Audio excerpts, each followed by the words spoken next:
The end of a year and the beginning of 2026 is a logical time for us to sort of take stock, see where we've been, reflect on all the good things that happened to us, I hope, and maybe get past the regrets we might be harboring and maybe learn a few lessons along the way. One lesson that I want to mention for you going into the new year. I think this is especially relevant to young people, but probably to a certain level pertains to all of us.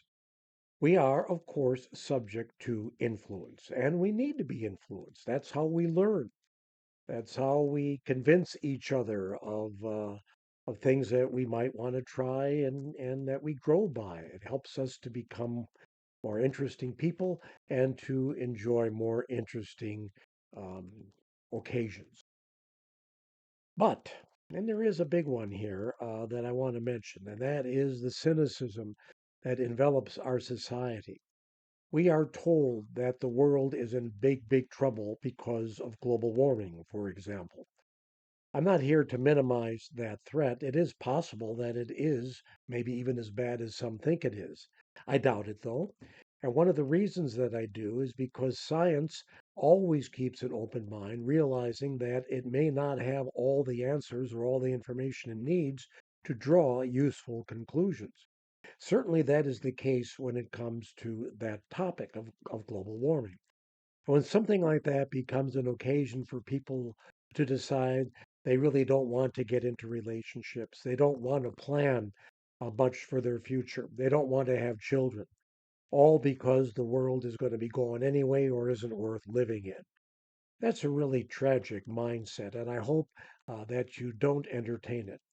I hope that you look to the information that's out there and judge it as speculative. Most of it is, and the news media thrives on fanning those flames.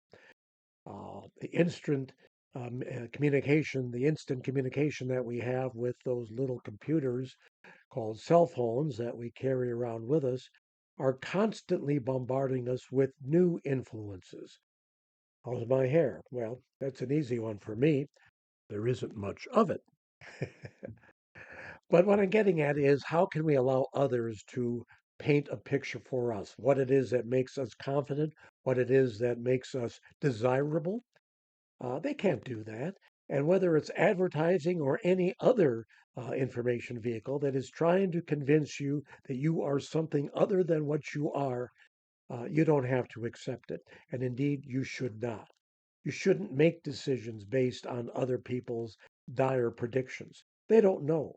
Science doesn't know. The best scientists admit that. Whether it's global warming or anything else that is science related, there is always room for new information. And even if we begin to look at our conclusions with more confidence, do not underestimate the power of human ingenuity to solve problems.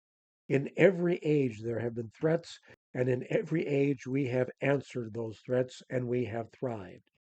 We only get one chance at life here, and it is our obligation and really our birthright to make the most of it, to enjoy it, to find joy and love and satisfaction in it. I dare say to find God in it and to find that how your place in the world has much to do with your spiritual health as well. Please face 2026 with optimism, face it with joy. Don't let others define you. Be the person you are meant to be and be glad. Happy New Year.